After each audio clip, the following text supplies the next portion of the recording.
I love the savory mooncakes.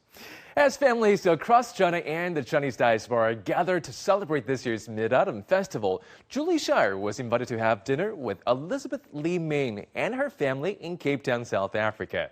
A very special Moon Festival was celebrated despite cold and raining conditions, where custom as well as food brought warmth and a sense of reunion.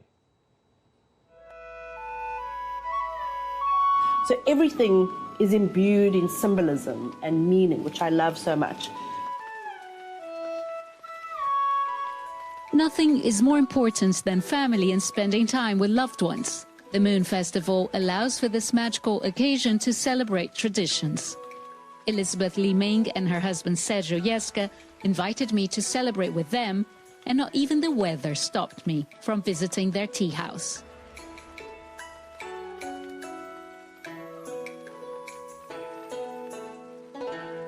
Elizabeth, thank you so much for having me. I am so excited to witness what a Moon Festival dinner will be like. Tell us, what can I expect? Welcome, Julie. It's wonderful to have you here at our humble little tea house.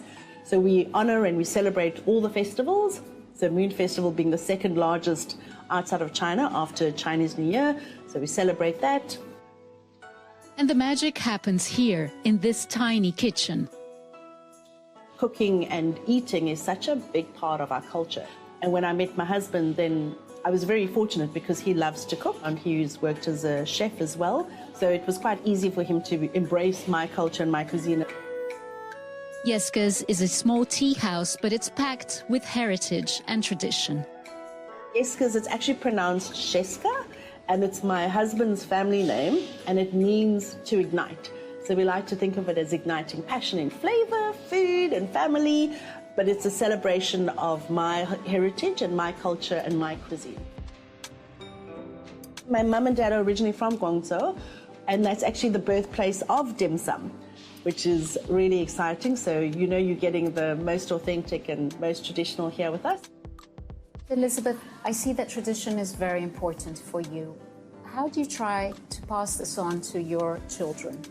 Because I live in South Africa, which is so far from China, where I'm originally from, it's really important that as a mom, we continue to celebrate my culture, my cuisine, my heritage, and for my children to also participate in it.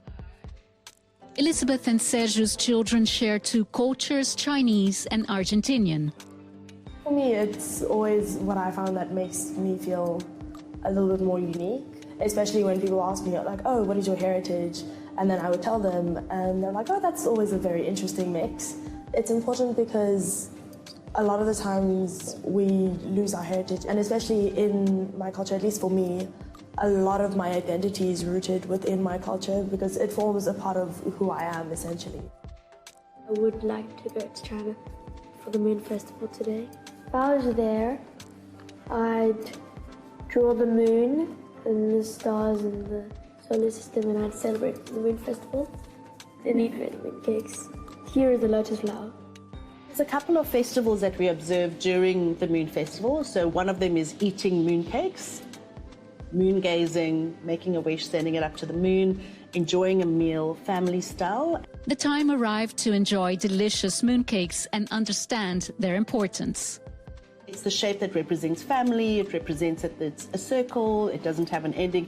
And the beauty about it as well is that you would eat it together as a family. So you would cut it up, you would divide it up, and you would share it. And on the night of the Moon Festival, we believe it's the biggest and the brightest and the most beautiful moon of the year. The moon didn't appear for us because of the weather, but it didn't dampen our spirits, and we sent our wishes to Chang'e anyway. Cheers! Happy Moon Festival! Thank you for having